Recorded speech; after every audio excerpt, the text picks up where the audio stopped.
शिवाय गुरवे नमः।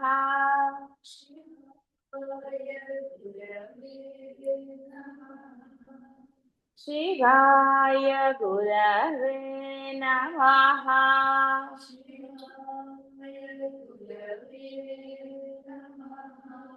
शिवाय गुरवे नमः।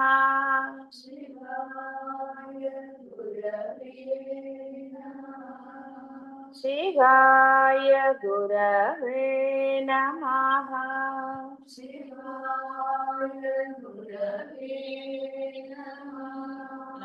हंसवती मुख्य शक्ति समन्विता। హంసవతి ముఖ్య శక్తి సమన్విత. సిద్ధేశ్వరి అనే ఈ దేవత ఇరువైపులా రెండు దళములందు హంసవతి క్షమావతి అను ఇరువురు పరివార దేవతలచే పరివేష్టించబడి ఉంటుంది. ఇది ఆజ్ఞా చక్రస్థానం, ముఖ్య ప్రాణ చిహ్నం. ఈ హంసవతి క్షమావతులు ఉచ్ఛ్వాస నిశ్వాసములుగా భావించాలి. ఈ రెండు క్రియలు శక్తులు జీవి యొక్క ప్రధాన శక్తులు కాబట్టి అమ్మ ముఖ్య శక్తి సమన్విత అని అనబడుతున్నది. ఇంతకుముందే చెప్పుకున్నట్టుగా హంస అంటే వేరేది కాదు, ఈ యొక్క ఉచ్ఛ్వాస నిశ్వాసలే. అవే రెండు మన లోపల రెండు హంసలుగా మనకి ఉంటుందని చెప్తారు. ఆ హంసవతి ముఖ్య శక్తి సమన్విత ఈ రెండు శక్తులను ఉచ్ఛ్వాస, ఎందుకంటే గాలి పీల్చుకున్న తర్వాత వదలాలి, వదిలిన తర్వాత మళ్ళీ పీల్చుకోవాలి, ఏది జరగకపోయినా కష్టమే. అందుకని ముఖ్య శక్తి సమన్విత. ఎందుకంటే ఇది ఆజ్ఞా చక్రానికి దగ్గరగా ఉంది కాబట్టి ఈ ఆజ్ఞా చక్ర స్థానంలోనే ఈ యొక్క ఇది జరుగుతుంది కాబట్టి అక్కడ చెప్తున్నారు రెండు దళాలు. అది దాని యొక్క సిద్ధేశ్వరి. హరిద్రాన్నైక రసిక, ఈవిడికి ఎలాంటి నైవేద్యం ఇష్టమో. హరిద్రాన్నైక రసిక, మామూలుగా దీన్ని పులిహార అంటారు. తయారు చేయబడిన ఇక్కడ అది ఎలా చేయాలో ఇచ్చారు. ఈ దేవతకి అది ఇష్టం కాబట్టి ఆ యొక్క అన్నాన్ని సమర్పించాలి. గర్భిణికి 6వ మాసమున ఇలాంటి అన్నాన్ని పెట్టాలి. హాకిని రూపధారిణి, ఆజ్ఞా చక్రాధిష్టాన దేవతయగు సిద్ధమాత అను దేవత హాకిని రూపం. ఇవన్నీ కూడా అక్కడ హాడ ఇవన్నీ కూడా బీజాక్షరాలు. ఇవన్నీ కూడా గురుముఖత తీసుకుని సాధన చేయవలసిందే తప్ప మన ఇష్టం వచ్చినట్టుగా చేయడానికి ఉండదు. అందువలన ఆ యొక్క వాటిని కూడా బీజాక్షరాల ఎంత శక్తి ఉంటుందో అది స్తోత్రంలోనే వాళ్ళు పెట్టి మనకి ఇచ్చారు. అమ్మదే సాక్షాత్తు కాబట్టి స్తోత్రంలో చదివినప్పుడు దోషం ఉండదు. అలా కాకుండా విడిగా నేను ఒక అక్షరాన్ని ఇది చేస్తాను అన్నప్పుడు కొంత. అయితే అహంకారం చేసిన వేటగాడు ఉన్నాడు, అతనికి ఏది తెలియకపోయినా ఇంక అన్ని మానేశాడు, నిష్టగా అలా కూర్చుండిపోయాడు, ఒక స్థితిలోకి వెళ్ళిపోయాడు. కాబట్టి అతనికి ఏ దోషం జరగలేదు. కానీ గృహస్థాశ్రమాల్లో ఉన్నారు, ఇంకా అధర్మాలు ధర్మాలు ఇంకా రకరకాలు ఈర్ష్యాలు ఎన్నో ఉన్నాయి. ఇవన్నీ కాకుండా అంటే ఇక్కడ ఇందాక మనం మొదట్లో విశుద్ధి చక్ర నిలయ, ఆ విశుద్ధి పొందకుండా మనసు నిర్మలం అవ్వకుండా ఈ బీజాక్షరాలను మన ఇష్టం వచ్చినట్టుగా గురుముఖత కాకుండా అవి మనం ఇది చేస్తే దానివల్ల దోషాలు చాలా ఉంటాయి. మొన్న అడిగారు కదా దోషాలు ఎన్ని రకాలంటే ఇగో ఇలాంటివి కూడా ఉంటాయి దోషాలు. కాబట్టి మన ఇష్టం వచ్చినట్టుగా చేయడానికి వీల్లేదు. దీంట్లో ఒక్కటే అక్షరం ఉంది బీజశక్తి కాబట్టి హకారం శుక్లవర్ణం కాబట్టి ఈవిడ తెల్లటి రంగులో ఉంటుంది. భూమధ్య బిందు పద్మే దళయు కలితే శుక్లవర్ణాం కరాబ్జై విభ్రాణాం జ్ఞానముద్రాం దమరు కమలామాల అక్షమాలాం కపాలం. సరే ఇవన్నీ ఇచ్చారు. సకల శుభకరీ హాకిని భావయా. సహస్రదళ పద్మస్థాం. ఇక చిట్ట చివరిది అసలైన దానికి వచ్చారు. సహస్రదళ పద్మస్థ, సహస్రారమున 1000 దళములు గల పద్మమునందు అధిష్టానంగా ఆవిడ కూర్చునుంది. ఈవిడని యశస్విని అంటారు. అన్ని ఆకారాది మొత్తం మాతృగా వర్ణాలన్నీ అందులో ఉన్నాయి. ఇప్పటి వరకు అక్కడ కొన్ని ఉన్నాయి. అక్కడ అంటే ఖా నుంచి ఉన్నాయి కదా, ఇక్కడ అకారాది వర్ణములన్నీ ఉన్నాయి. ఈ యశస్విని దేవతని పరివేష్టించుంటాయి అవి. శిరో మధ్య భాగం నందున్న సహస్రార ప్రదేశము స్థానం. ఇది ఏ పరమాత్మ స్థానం. ఇందలి కాంతి సహస్ర మెరుపుల కాంతిని మించి ఉంటుంది. పరమయోగులకు మాత్రము జ్ఞానగమ్యము. దీనినే బ్రహ్మపదమని ఆత్మ సాక్షాత్కార స్థానం అని చెప్తారు. పరమేశ్వరి అధిష్టాన స్థానం ఒకట ఇందు ఆవిడ నివసిస్తోంది కాబట్టి ఆవిడ్ని పద్మ సహస్రదళ పద్మస్థ అన్నారు. ఈ ఇన్ని చక్రాలు ని దాటితే సహస్రారం. ఏదో మనకి మనం అనుకుని దాటటం కాదు. ఆ యొక్క చెప్పారు కదా అన్ని ఎలాగా విశుద్ధి, ఇక్కడ కింద నుంచి ఎన్నున్నా ఇక్కడికి వచ్చేసరికి విశుద్ధి అవ్వాలి, నిర్మలం పొందాలి. అంటే కేవలం ధర్మం మాత్రమే ఉన్నప్పుడు మాత్రమే. అప్పుడు ఈ అంటే ఎవరికి వాళ్ళకే తెలుస్తుంది మీ మాట మీ చేత ఎలా ఉన్నాయి. ఎవరు దీనికి వేరే వాళ్ళు మన పూర్తి కదంటే ఏదో జడ్జిలు అలా అక్కర్లేదు. మీకు మీరే న్యాయమూర్తులు, మీరే జడ్జి చేసుకోవచ్చు మీది ఎలా ఉంది. నిజంగా మీరు మీ సహజ అంటే అధర్మమైన సహజ స్థితి అంటే దానికి చెప్పేది ఏం లేదు. వాడికి ఇంకా ఏమిటి వస్తాయి అది వదిలేసాయి. కాబట్టి ఇక్కడ మీరు ధర్మంగా ఉంటున్నారా, ధర్మమైన మాటలే మాట్లాడుతున్నారా, ఇవన్నీ ఉన్నాయి. ఎందుకంటే అక్షరాలన్నీ అమ్మే అని చెప్పబడింది. లోపలున్న మధ్య సంస్థ హంసవతి ఎముక అన్ని ఆవిడే. ఎముక లోపల ఉన్న గుజ్జు కూడా ఆవిడే. అన్ని ఆవిడే. ఆవిడ కానిది ఏది లేదు. ఆఖరికి ఆ పిండం కూడా అంటే లోపల ఒక సృష్టి కార్యం జరుగుతోంది అంటే ఆ సృష్టిలో అందులో కూడా ఆ ఏర్పడినప్పటి నుంచి ఆవిడే. ఇక్కడ ఏది అన్యముగా లేదు అని చెప్పడానికి అంటే బాహ్య ప్రపంచంలోది అంటే ఈ లోపలిదే బయటకు వస్తుంది బాహ్య ప్రపంచం. కాబట్టి అక్కడ ఆ లోపల నుంచే ఎలా అమ్మ యొక్క ఆవిర్భావం ఎలా జరుగుతోంది అనేదానికి ఇంకో నిదర్శనం. అంటే ఆ భక్తుడికి ఎక్కడా కూడా అన్యము లేదు అన్న స్థిర బుద్ధి కలిగితే తప్ప వాడు చెయ్యడేమో అని. ఎందుకంటే అందరి బుద్ధులు ఒకలాగా ఉంటావు. కొంతమంది వెంటనే చెప్పగానే దాంట్లో సరే అని ఒప్పేసుకుంటారు. అంటే వాళ్ళ మనసు ఒప్పుకోవటం అంటే ఏదో వేరే కదా. వాళ్ళ మనసు ఎందుకో ఒప్పేసుకుని దాని ఎందు లయం అయిపోతుంది. కానీ కొంత అంటే ఇక ఎలా ఉంటారంటే దానికి సాక్ష్యాలు రుజువులు ఇలా రకరకాలుగా వాళ్ళకి, లేదా సరే పోనీలే ఏదో చేద్దాం అనుకుంటారు. వీటన్నిటికీ ఎలా చేస్తే అలా ఆవిడ అనుగ్రహిస్తుంది, అందులో ఏం సందేహం లేదు.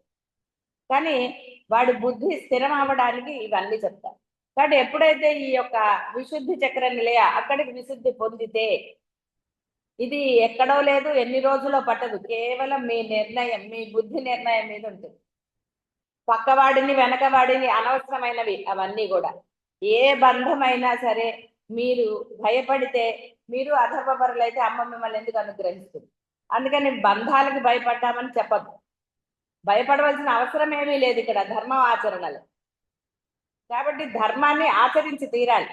మీరు అలా ఉండండి. అవతల వాళ్ళు ఎలా ఉంటే రావణాసుడు అలా ఉన్నాడని మండోదర అలా ఉందా ఆవిడ చెప్పింది. మంచి చెప్పడంలో బంధాలకి ఏంటండి ఏదీ లేదు. కాబట్టి ఇక్కడ బంధాలకి ప్రాముఖ్యత ఇస్తే ఏం జరుగుతుందో తెలుసు. కాబట్టి దేనికి ప్రాముఖ్యత ఇవ్వాలో కూడా తెలుసుకోవాలి కాదు, తెలియాలి. ధర్మంగా ఉన్నవాడికి తెలుస్తుంది. కాబట్టి ఆ ధర్మ ఆచరణ చేసిన వాడికి ఆ విశుద్ధ జరుగుతుంది. అందుకని ఒక ముని కథ కూడా ఉంది. వాడు దొంగ ఒకడు ఒక మునిని చూసి ఏదో బాగున్నాయి, అందరు ఏవేవో తెచ్చి పెడుతున్నారు, రకరకాల కానుకలు అన్ని ఇస్తున్నారు కదా, సరే నేను కూడా ఒక ముని వేషం వేసుకుందాం కూర్చున్నట్ట. మంచి ఆలోచనే వచ్చింది వాడికి పాపం. సరే ఈ దొంగతనాలన్నీ కష్టం కదా, ఎందుకు వచ్చిన గోనా, సరే కొన్నాళ్ళు చూద్దాం అనుకుని వాడు ముని వేషం వేసుకుని కూర్చున్నట్ట. వాడు అదృష్టమో అది బాగుండి వాడు చెప్పినవి కొన్ని జరిగాయట అవతల వాళ్ళకి. వాడు ఏదోగా చెప్పేశాడు, ఏదో నామస్మరణ చేస్తున్నాడు, ఏదో ఫ్లూక్గా చెప్పేశాడు. వాడు చెప్పి అవి నిజమయ్యాయి. ఆ నిజం అవడంతో ఇంకా భక్తులు రావటం మొదలెట్టారు వాడి దగ్గరికి. ఆహా జరుగుతోంది అని. వాడికి అప్పుడు ఆలోచన వచ్చింది, అవును కదా ఎందుకు నేను ఇంకా ఇలా కపటంగా ఉంటున్నాను, ఇంత ఇది జరుగుతోంది కాబట్టి ఆ పరమాత్మ ఉన్నాడని చెప్పి వాడు నిజంగా మొత్తం అంటే వాడి మనసుని శుద్ధం చేసేస్తున్నాడు. వాడు అంటే నిర్ణయం చేసేస్తున్నాడు, ఇంకా నేను ఇలాగే ఉంటాను, ఇప్పుడు నాకు వీటి మీద ఆశ లేదు. వాడు అంటే ఆ గిఫ్ట్ల గురించి అప్పుడు ఆలోచించాలి ఇంకా. మొదట అలా అనుకునే వాడు వేషం వేశాడు. అందుకనే కృష్ణ పరమాత్మ కూడా, ఒరే నీ కోరికలతో అయినా నన్ను పట్టుకోరా, తర్వాత సంగతి చూద్దామన్నాడు. కానీ ఆ కోరికలు తీర్చుకోవడంలో అధర్మాన్ని ఇంకోటి ఏదో చేసి, అంటే దేవుడు దేవుడే, నా పని నాదే అని ఉన్నప్పుడు వాడు ఎప్పటికి బాగుపడతాడు? అందుకని వాడికి ఏ జన్మలో అవి. కాబట్టి మన బుద్ధి నిర్ణయించుకోవాలి. ఎందుకంటే ఏది ధర్మమో ఏది అధర్మమో నిర్ణయించుకోలేని స్థితిలో ఎవరూ లేరు. ఆ ధైర్యం కశ్చిత్ ధీర ఆయన చెప్పినట్టుగా ధర్మాచరణలో ఆ యొక్క ధైర్యం ఉండి తీరాలి.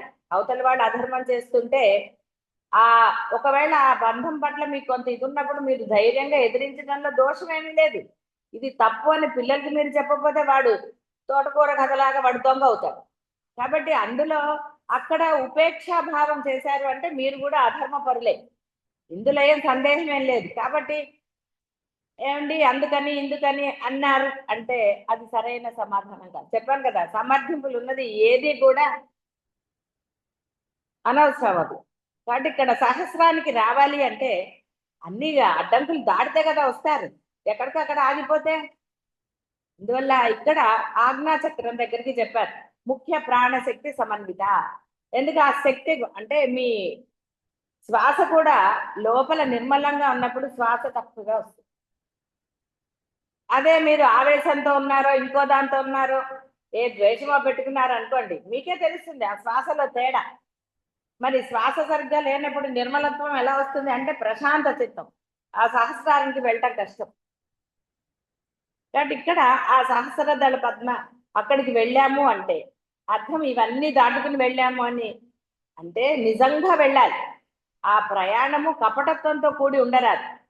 ఎందుకంటే ఆ బయట ప్రపంచంలో కొన్ని ఉన్నాయి, అవన్నీ ఏదేదో వాళ్ళు చెప్తూ ఉంటారు, వీళ్ళు చేస్తూ ఉంటారు, అదంతా కూడా కపటమే. మళ్ళీ తర్వాత ఏమైంది, నిన్న మొన్న మీకు వచ్చినట్టుగా రమణ మహర్షి దగ్గర అంటే ఆ కాసేపు ఆనందం పొందితే అది మోక్షం ఎలా అవుతుంది, అది ఆనందం ఎలా అవుతుంది? నువ్వు కూర్చోగలిగావు కాబట్టి ఆ క్షణం లేదా ఆ 10 నిమిషాలు అరగంట నీకు ఏ సంగతులు గుర్తు రాలేదు కాబట్టి నీ మనసు అంటే నీ శరీరం నీకు గుర్తు రాలేదు కాబట్టి నువ్వు ఆనందం పొందానన్న. మరి తర్వాత సంగతి? కాబట్టి సర్వకాల సర్వావస్థల యందు కూడా దేహము కనపడుతుంది, ప్రపంచము కనపడుతుంది, అన్ని కనపడతాయి. కానీ వాటి వేటికి కూడా ఇంపార్టెన్స్ లేనప్పుడే నువ్వు ఆ సహస్రదళ పద్మంలో స్థిరంగా ఉండగలుగుతావు. అది అసలైనది అన్నారు. అదే మోక్ష స్థానం, ఆత్మ సాక్షాత్కారం. యోగులకు మాత్రమే కనపడుతుంది, జ్ఞానులకి మాత్రమే అంటే ఆ కాంతిని చూడాలి అంటే అది అందరి వల్ల ఎలా అవుతుంది? మనసు నిర్మలంగా లేనప్పుడు ఎలా కుదురుతుందండి? కళ్ళు సరిగ్గా లేనప్పుడు అవతల వస్తువు కనపడుతుందా? కళ్ళజోడు పెట్టుకుంటారు. కొన్ని సంవత్సరాలైతే కళ్ళజోడు కూడా పవర్ పెంచి ఏదో భూతద్దాలు అంటారు, ఏదో అంటారు. అంటే ఆ పవర్ లేనప్పుడు ఎలా కనపడుతుంది? కాబట్టి ఇక్కడ ముఖ్యమైనది ఆ మనసు నిర్మలత్వం. మనసు గురించి నిన్నే కదా వచ్చింది, మీరు అందరూ ఏదో చదివారు కదా, ఆ మనసు నిర్మలత్వం ఎలా పొందాలి ఏమిటి అని. మనసు లేనే లేదు కాబట్టి లేని దానికి ఎన్నో ఆపాదించారు. కాబట్టి వాటిని ఇవన్నీ కూడా కేవలం బోధలో ఎలాబొరేటెడ్ గా చెప్తారు. కానీ అసలు ఉన్నది చాలా సూక్ష్మం. జనక మహారాజు లాగా ఆయన సిగ్గుపడ్డాడని కూడా చదివారు. కేవలం క్షణకాలం మాత్రమే. బుద్ధి నిశ్చయం.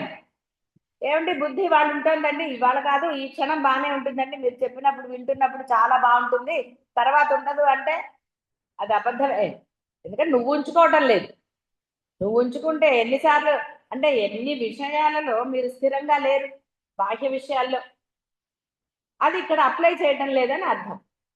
సరే ఇక ఇవన్నీ ఇలా ఎన్నిసార్లు చెప్పుకున్నా ఎవరి బుద్ధి వాడిదే. వాడు అనుకుంటే తప్ప వాడు అలా ఉండలేడు, ఉండడు, ఉండలేడు, ఉండడు, అన్నీ అవే. వాడి బుద్ధి నేను ధర్మం మాత్రమే చేస్తాను, నాకు అమ్మ మాత్రమే కావాలి, లేదా ఆ బ్రహ్మస్థానాన్ని నేను పొంది తీరాలి, అహం బ్రహ్మాస్మిగా ఉండాలి, ఎన్నాళ్ళు బతికితే అన్నాళ్ళు, అంతేగాని ఎన్నాళ్ళు బతుకుతానో తెలియదు కదా, లేకపోతే జ్యోతిషుడి దగ్గరికి వెళ్ళి సరిపోని ఈ లోపల కొన్ని పనులు చేసుకుందా, ఏమిటి నువ్వు చేసే పనులు? కానీ నీ చేత ఏది చేయించాలో ఆ పరబ్రహ్మం చేయిస్తాడు. ఈ అంటే ఇక్కడ అర్థము ఎన్నో ఉన్నాయి, బోధలు చాలా ఎలాబొరేటెడ్ గానే చెప్తారు. కానీ దాన్ని గ్రహించి ఆచరణలో పెట్టేవాడే బుద్ధిమంతుడు, వివేకవంతుడు. అది కాకుండా నా ఇష్టం వచ్చినట్టుగా అనుకుంటే చేసేదేమీ లేదు అక్కడ. కాబట్టి సహస్రదళ పద్మస్థ, సహస్రము అంటే అనేకమనే అర్థం కూడా ఉంది. అంటే అనంతమైన శక్తి, అంటే ఇహ బ్రహ్మంకి నీకు లేదు, తేడా లేదు అని చెప్పడానికి. కాబట్టి అది సహస్రదళ పద్మస్థ. గర్భస్థ పిండ విషయమున సప్తమ మాసే ఇక పురాకృత కర్మ సహితుడైన జీవుడు ఇక్కడ ప్రవేశిస్తాట. ఇప్పటి వరకు కేవలం అమ్మ ప్రవేశించి అదంతా ఉంది, ఎవరిని ప్రవేశపెట్టాలి కాబట్టి అంటే రుణానుబంధ రూపేణ అని చెప్పుకున్నాం కదా. ఈ తల్లిదండ్రులతో ఎవరికైతే రుణం ఉంటుందో అప్పుడు ఈ 7వ మాసంలో ఆ జీవుడు వస్తాట. పురాకృత కర్మ సహితుడైన జీవుడు ప్రవేశిస్తాడు. ఇక 8వ మాసానికి మొత్తం ఏర్పడిపోతుంది. అంటే వాడు వచ్చేసాడు, ఎవడు వాడు అందులోకి వచ్చేసాడు. ఇక గర్భస్థ శిశువు 9వ మాసం వచ్చినప్పటి నుంచి ఇక మొదలు తాపత్రయాలు మొదలు, ఇక బయటికి రావడానికి రకరకాల సర్వ వర్ణోపశోభిత. ఈ కింద చెప్పిన 6 చక్రములలో ఎన్ని వర్ణములు ఉన్నాయో ఇందాక చెప్పాను కదా, అన్ని అక్కడే ఉన్నాయని. ఆ అన్ని వర్ణములు అక్కడే ఉన్నాయి, ఆ వర్ణములతో సహా ఆ యొక్క కలర్స్. కాబట్టి సర్వ వర్ణోపశోభిత అన్నారు. అన్ని వర్ణాలతో శోభిస్తోందిట ఆ యొక్క సహస్రదళ పద్మం. సర్వవర్ణే మహాదేవి సంధ్యా విద్యే సరస్వతి అని ఈ 6 చక్రముల అధిష్టాన దేవతల శరీర కాంతిని కలిగి శోభిస్తోంది. చక్కగా కలర్ఫుల్ గా ఉంది అక్కడ అమ్మ. అందులో అఖండమైన ఆ యొక్క కాంతి కేవలం కొంతమందికి మాత్రమే కనపడుతుంది అన్నారు కదా. ఆ కొంతమందిలో మీరు ఉండొచ్చు, కానీ ఆ ప్రయత్నం జరగాలి. ఏమవుతుందంటే జీవలక్షణం ఎలా ఉంటుందంటే, ఇక్కడ జీవలక్షణం అని కొట్టిపారేయడానికి లేదు. జీవుడు వాడికి సరే ఎందుకు లేదు, మళ్ళీ అదంతా వేరే పక్కకు పెడుతుంది. ఏది ఏమైనా ఆ ఇష్టం ఉండాలి వాడికి, అంతే. ఆ ఇష్టం లేదు, ధర్మం పట్ల ఇష్టం ఉండాలి, పరబ్రహ్మం ఏంది ఇష్టం ఉండాలి. కానీ ఇష్టం లేదే వాడు ధర్మం మాట ఎలా చేస్తాడండి? వాడి బుద్ధి పక్కకు వెళ్ళిపోతూనే ఉంటుంది. సర్వాయుధర సహస్రాణి సహస్రధ బహవః తవ హేతయ. ఈ యశస్విని అను దేవత తన కరములపై షట్చక్ర దేవతలకు వివరించబడిన ఆయుధాలన్నీ కూడా ధరించి ఉంటుంది దేవత. అందుకని సర్వాయుధ ధర అంటే ఇక్కడ అసలైన రూపం. వాళ్ళందరూ 1, 2 ఆయుధాలు అలా ఎవరిని చెప్పుకుంటూ వచ్చారు కదా. ఈ దేవత మటుకు అందరి ఆయుధాలు, అన్ని రంగులు, అన్ని ఆయుధాలు అన్ని కలిపి ఆవిడ ఉంది. శుక్ల సంస్థిత. ఈ దేవత సర్వధాతు సారమగు ఆ శుక్ల ధాతువు అంటే తెల్లగా ఉందన్నమాట. తెలుపులోనే అన్ని రంగులు ఉన్నాయి కాబట్టి ఆ తెల్లటి శరీరం కలిగి ఉందిట. సర్వ బీజగతమై సర్వ బీజ స్వరూపమై ఉన్నది. సర్వతోముఖి సహస్ర శీర్ష పురుష సహస్రాక్ష సహస్రపాత్. పరమేశ్వరియే ఈ యశస్సుని. అనంత శీర్షములు, అనంత ముఖములు, అనంతములకు జ్ఞానేంద్రియములు కలిగి ఉన్నది కాబట్టి సర్వతోముఖి. సర్వతః సర్వాసు దిక్షు ముఖాని యస్యాహ సా సర్వతోక్షి శిరోముఖం. ఈ సహస్రార పద్మమందలి దళములందు పరివేష్టించి ఉన్న అమృతాది నుంచనమాట. అమృతాది క్షమావత్యంత పరివార దేవతా రూపములు ప్రపంచమునందలి అనంత జీవరాశులు తానే అయినది కాబట్టి సర్వతోముఖి. సర్వౌదన ప్రీత చిత్త. పరమేశ్వరికి ఈ సకల చరాచర ప్రపంచమంతయు ఓదనమే. సర్వౌదన ప్రీత చిత్త. యాస్య బ్రహ్మచక్షత్రం చ ఉభే భవత ఓదన. ఈ యశస్విని అను దేవతపై చక్రాది దేవతల 6గురును వివరించబడిన సర్వ ఔదనములందురు అంటే ఆ నైవేద్యాలు చెప్పారు కదా, అవన్నిటి అంటే ఆవిడికి ప్రీతి కలిగి ఉన్నది. గర్భస్థ శిశువు కూడా ఇక ప్రత్యేకంగా వేరే విశేషంగా ఏమి పెట్టకుండా అన్ని పెట్టవచ్చు. ఇవన్నీ ఏవేవైతే ముందు చెప్పబడ్డాయో అవన్నీ కూడా ఆవిడకి పెట్టవచ్చు. శృతి స్మృతి విహితమై వర్ణాశ్రమ ధర్మయుతమగు ఆహారమును దేనిని ద్వేషించరాదు. ఓదనం అంటే కేవలం అన్నం, అంటే ఏది భుజింపదగిన అంటే భుజించడానికి యోగ్యమైనదో అదే అన్నం, కేవలం బియ్యం అని కాదు ఇక్కడ అర్థం. కాబట్టి నువ్వు భుజించే దాన్ని దేనిని కూడా ద్వేషించరాదు. అన్నము బ్రహ్మస్వరూపమే, అందుకే వృధా చెయ్యరాదు ఇష్టం వచ్చినట్టుగా. కానీ ఏదో అప్పుడప్పుడు కొంత ఏదో ఫంక్షన్స్ అప్పుడు అలా కానీ దాన్ని కూడా సద్వినియోగం చేసేటట్టుగా ఉండాలి తప్ప ఒక మెతుకు కూడా వృధా చేయరాదంటారు. కాబట్టి అన్నము బ్రహ్మస్వరూపమే అనబడుట చేత భోక్త యొక్క స్వరూపమే అది. అన్నం నా నింద్యాత్, అన్నం నా పరిచక్షీత అని వేదమాత ఆదేశించింది.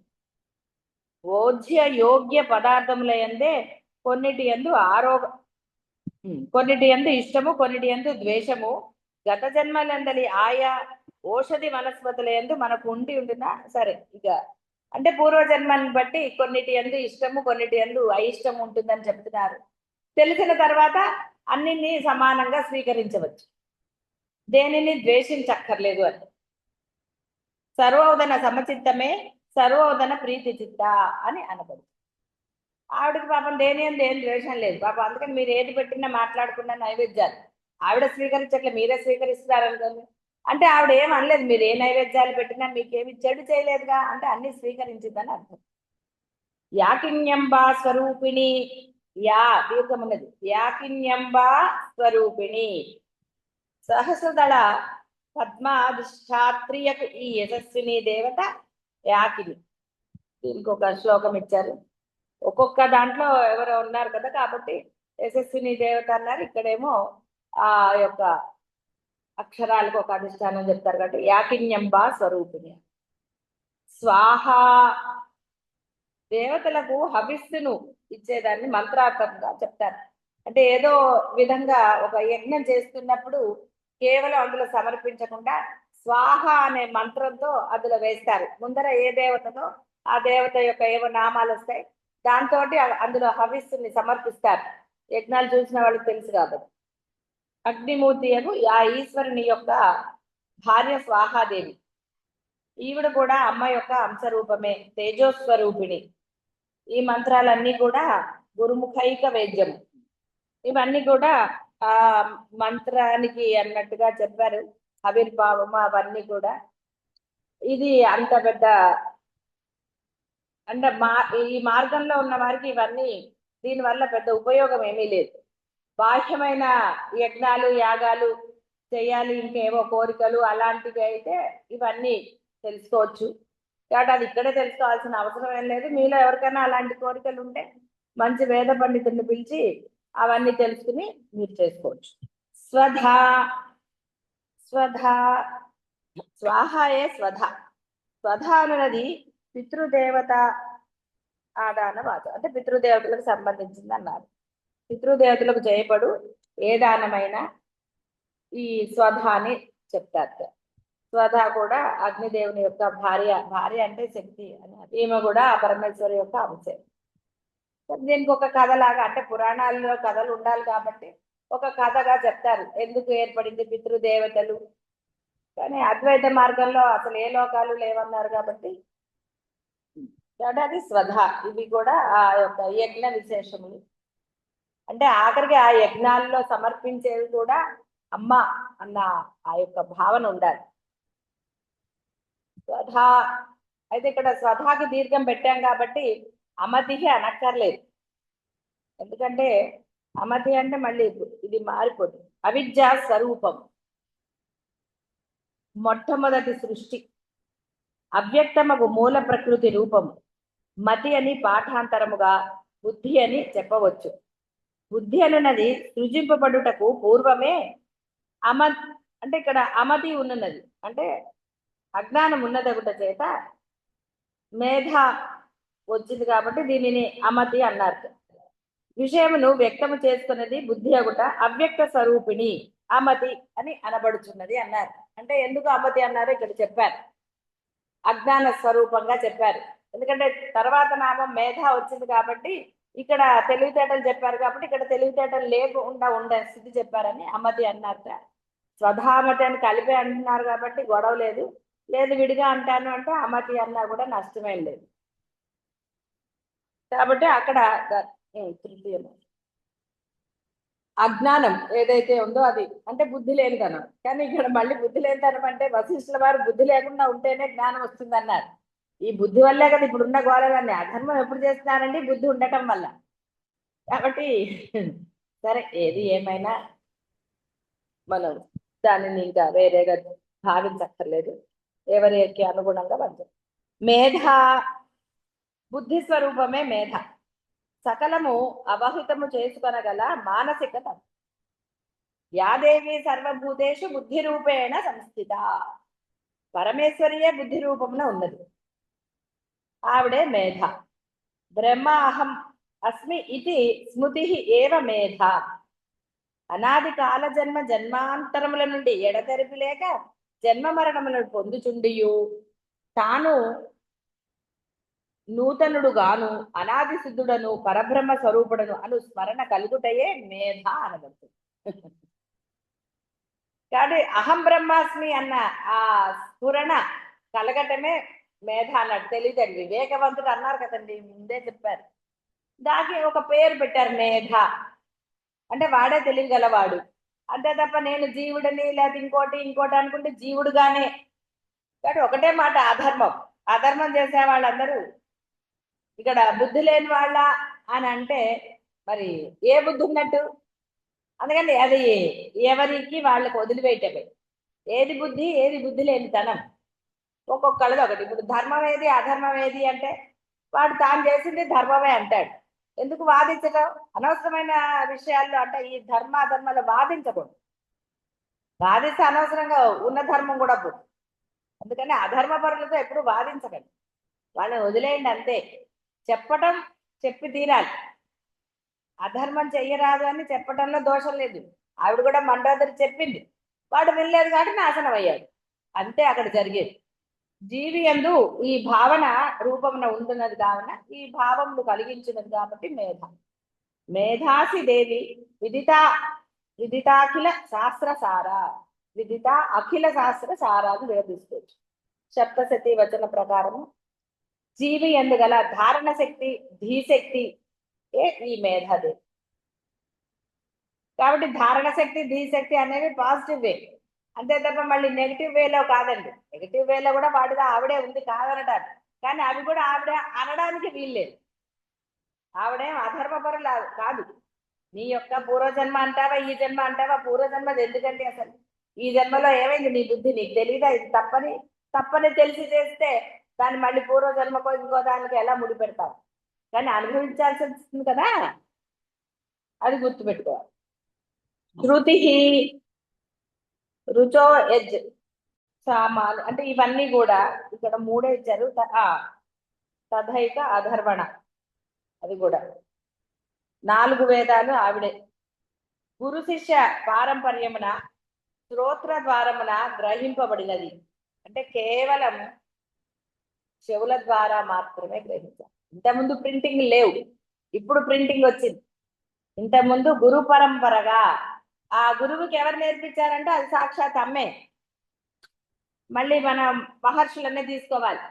ఆ మహర్షుల ద్వారా ఈ భూమిలోకి అంటే ఈ వేద పండితులకి అలా వచ్చిందంట, గురు పరంపరగానే వచ్చింది తప్ప ఇది పుస్తకాల్లో ప్రింట్ అయ్యి నేర్చుకునేది కాదు. ఎందుకంటే చాలా క్లియర్ గా చెప్పారు, గురు శిష్య పారంపర్యమున శ్రోత్ర ద్వారమున చెవుల ద్వారా మాత్రమే గ్రహింపబడినది. అదే అంతే, గ్రహింపబడునది. ఇక్కడ ఆప్షన్ పెట్టుకోలేదు కాబట్టి దాన్ని శృతి అన్నారు. ఋగ్ యజు సామ అధర్వణములు 4 శృతులు. వేదమాతయు వేద స్వరూపిణియు అగుట పరమేశ్వరి శృతి అనబడుచున్నది. అంటే ఆవిడ యొక్క అక్షర రూపమే అదే అని ఎన్నోసార్లు చెప్పుకోవడం జరిగింది. వేదం ఎక్కడి నుంచి వచ్చింది? ఆవిడ. అంటే ఉన్న ఏ పరబ్రహ్మ రూపం లేని బ్రహ్మము, ఆ బ్రహ్మాన్ని తెలుసుకుని వీడు ఆ బ్రహ్మంగా మారడానికి, ఎందుకంటే సృష్టి అంతా ఆవిడదే, ఆవిడ రూపాలే, అందులో సందేహం లేదు. కానీ వీడు అజ్ఞానంతో పుడుతున్నాడు కాబట్టి ఈ అజ్ఞాన నివృత్తి కోసం ఆవిడ అక్షర రూపాన్ని ఇచ్చింది. కాబట్టి అక్షర రూపం ఇచ్చింది కాబట్టి ఆవిడ వేరేగా అనడానికి లేదు, ఆవిడే ఇది. ఆవిడ తర్వాత అంటే ఆ నిరాకారం నుంచి అక్షర రూపంలో ఆవిడ వచ్చింది. దానిని సాకార రూపంలో ఉన్న వాళ్ళు బోధించటం వల్ల అది గురు పరంపరగా అందరికీ సిద్ధించింది. స్మృతి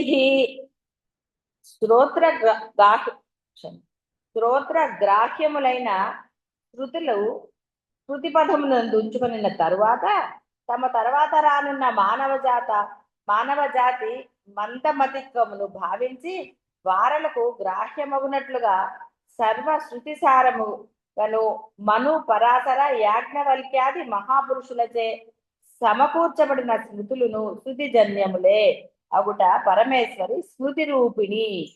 తర్వాత వచ్చిన పురాణాలు అన్ని కూడా కొంత అర్థం అవ్వడానికి వీళ్ళందరూ కొన్ని రచనలు చేశారు. ఇంత వేదాన్ని వీడు పలకను లేడు, అది మరి వేరే అందరికీ అర్హత లేదు కదా, కాబట్టి అర్హత లేని వాడు ఎలాగ బాగుపడాలి, అందుకని శృతి నుంచి స్మృతులు, దాని యొక్క జ్ఞాపకాలు అంటే దానిలో ఉన్నదే ఆసారమే కొంత అర్థమయ్యేటట్టుగా ఇంకొంతమందికి అది చేరడాని కోసమని వీళ్ళు ఈ మహానుషులు అనంటే మహానుభావులు వీళ్ళందరూ కూడా అమ్మ రూపాలు కదా, కాబట్టి వాళ్ళందరి చేత శృతిజన్యములేవి కూడా మనన రూపమే స్మృతులు, స్మృతి సంస్మరణాత్ దేవి. ఇవి కూడా ఆ యొక్క అన్నీ కాకుండా కొంత 1వ క్లాస్ పిల్లాడికి ఆ 1వ క్లాసులో ఉన్నవే మననం చేయిస్తారు, అంతే తప్ప ఎలాగో వీడికి బాగానే తెలివితేటలు ఉన్నాయి కదా దాంట్లో అన్ని చేయించారు కదా, మెమరీ పవర్ ఉందని అలా తెలియదాన్ని. కాబట్టి ఎవరికి ఏమిటి అనేది విభాగం చేసి ఆ శృతిని స్మృతులుగా తీసుకొచ్చారు. అందులో కొన్ని అలాగా ఆ గురు పరంపరతోటి వచ్చాయని అర్థం. జీవుల యొక్క భూత వర్తమాన భవిష్యత్ కర్మల అన్నిటినీ స్మృతి పదమునందే కలది కదా, కాబట్టి అమ్మవారు. కాబట్టి ఆవిడ వేరే చిట్టా చూడాల్సిన అవసరం ఏమీ లేదు, మామూలుగా ఆవిడ వాడిని చూడగానే చెప్పగలుగుతుంది వీడి జన్మలేదు, వాడికి ఏం కర్మలు ఉన్నాయి. జ్ఞానుల దగ్గరికి వెళ్ళినప్పుడు సద్గురువుల దగ్గర చాలా జాగరూకతతోనే ఉండాలి, ఎందుకంటే మనం అన్ని ఎవరిది వాడు తెలియపోయినా ఆయనకి సర్వము బోధపడుతుంది. అందుకని ఎంత కపటత్వంతో ఉన్నా ఎన్నున్నా వాళ్ళు గమనించినట్టుగా ఉంటారు అంతే, కానీ వాళ్ళకి తెలియదు అనుకోవటం, మేము అవధర్మం చేస్తున్నారా మీరు అధర్మం చేస్తున్నారా ఏం చేస్తున్నారా అనేది వారికి తెలియదు అని ఎప్పుడూ అనుకోరాదు. చాలా మనం పెరియవారి కథలు చెప్పుకున్నాం, అందువల్ల ఎలా తెలిసింది ఆయనకి మరి, అందుకనే ఆయన నడిచే దేవుడు అన్నారు. ఆ జ్ఞానులకి విడిగా చెప్పక్కర్లా, అంటే ఈ జన్మలో చేసినవైనా అంతకుముందు జన్మలో చేసినవైనా వాళ్ళకి తెలుస్తాయి, తెలియనట్టుగా ఉంటారు, తెలిసినట్టు ఉంటే బతకనిస్తారండి వాళ్ళని, అంటే అదే వేరేగా ఉద్దేశం కాదు నాది, అంటే ప్రశ్నలతో విసిగిస్తారు కదా అవి తెలుసుకోవాలి. ఎందుకంటే పూర్వజన్మలు ఏం చేసుకుంటారు, పూర్వజన్మలు పూర్వకర్మలు దేనికి, ఈ జన్మలో శుభ్రంగా ఉండమని చెప్తుంటే ఆ వాటి గురించి ఎందుకండి, అక్కర్లేదు. ఈ జన్మలో ఎలా ఉండాలో చెప్పారు, అది వినాలి. అంటే లక్షణం ఉన్నవాడైతే వింటాడు, లేకపోతే సరే అది ఎవరి బుద్ధి అనుసారని అంటే ఈ విధంగా సర్వము అమ్మే అన్న స్థిరభావాన్ని పెట్టుకోండి.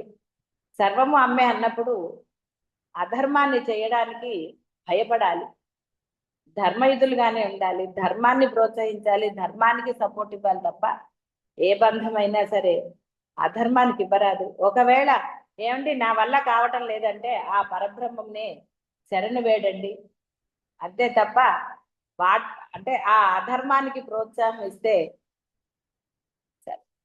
అందువల్ల అందరూ కూడా చక్కగా ధర్మయుతులై ఆ అహం బ్రహ్మాస్మి స్థితి పొందండి. శుభం పోయారు.